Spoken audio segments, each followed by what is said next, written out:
G'day guys, Shane here. It's well, I'm in Kahuna still. We're all obviously in isolation at the moment, so I'm still at home.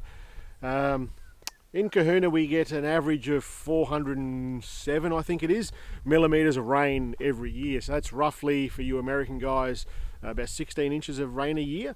And last night we had some, so it's kind of exciting. I was coming down here this morning to take a photo of the flag at the end of my driveway here. And yesterday was Anzac Day here in Australia. Anzac Day, it's a commemorative day that we have for our veterans. So for you American guys, again, it's something like your Veterans Day, I guess. So because we're in isolation, it was a really weird day yesterday. Normally on Anzac Day I go and march with the other veterans, and this year we didn't do anything. Everybody was asked, go to the end of your driveway and do something. Have a moment of silence and maybe play the last post or something, and remember it in your own little way. So yesterday at the dawn I come down and put the flag at half mast, and by midday we put it up to the top, and she's still flying now. But on the way down here this morning I came across something really cool. We've got puddles. What's so exciting about puddles? They're puddles. Let's get into it.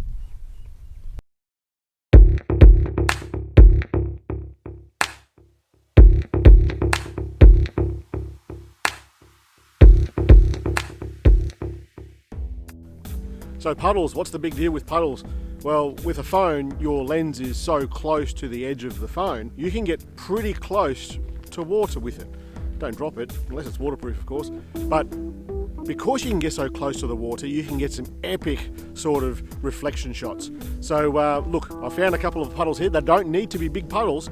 The lens on your phone is really small. Let's have a look.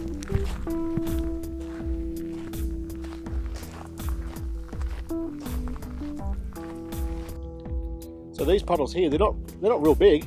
That might be a couple of meters long, that one there, and we've got some over here with corrugations in it, and that'll be just fine too with the corrugations.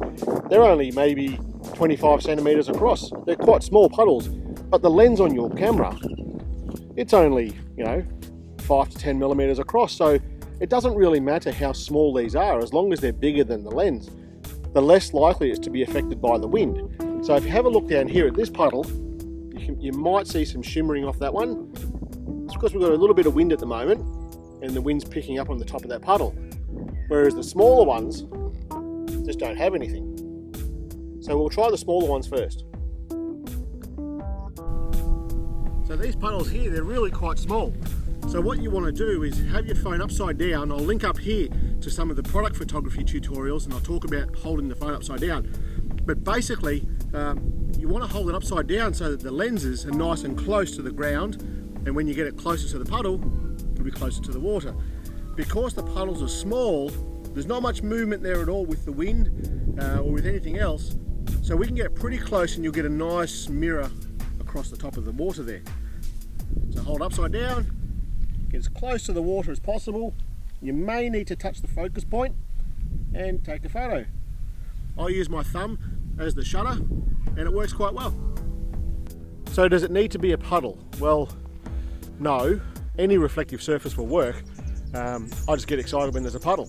So when I do a family photo shoot or a wedding or something like that, and I see that it's been raining and there's a few puddles around, I take these sorts of photos, and I always take it with my phone. So I'm out there running around with my DSLR camera taking the regular photos, and then the customer looks at me kind of weird when I pull out my phone and say, just stand over here, we want to take a photo of this puddle. And they always look epic. So no, it doesn't have to be water.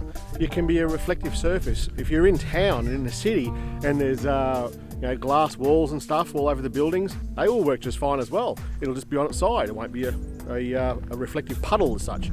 I'll take some photos of Sarah shortly, and I'll show you what I'm talking about. Have a good think about what else you can do with this, with other things that you can do with your phone. So last week on the 3 Minute Thursday, and I'll link it up here, we did pano runs. So we were using the panorama mode on the phones. If you combined a panorama photo with a puddle photo, you can do some pretty epic stuff. In fact, I'll put a photo here in a minute of a photo that I took in Melbourne last time I was down there, and that had a little bit of rain that morning and I took a upside down panorama photo of the Melbourne skyline. And it's a puddle that's roughly the size of maybe a dinner plate. It's a tiny little puddle, and it worked really well. So now it doesn't actually have to be a rain puddle. It doesn't need to be a rain puddle. It can be any sort of puddle. It can be puddle that you've put water there yourself. In fact, when I run these iPhone workshops in person, I carry a bottle of water, and for the most part of the workshop, people think that I've got it in my hand because I need to have a drink. But when we get to the last part of the workshop, we put some water on the ground and we do exactly what we've been talking about here. So have a go at it. I'll go and take some photos of Sarah in a minute and put them on the on this video as well. We'll do them up against the glass of the house, and you'll see what you can do. So look guys, that's it for now. Subscribe to the channel. I'll see you guys next week. Cheers.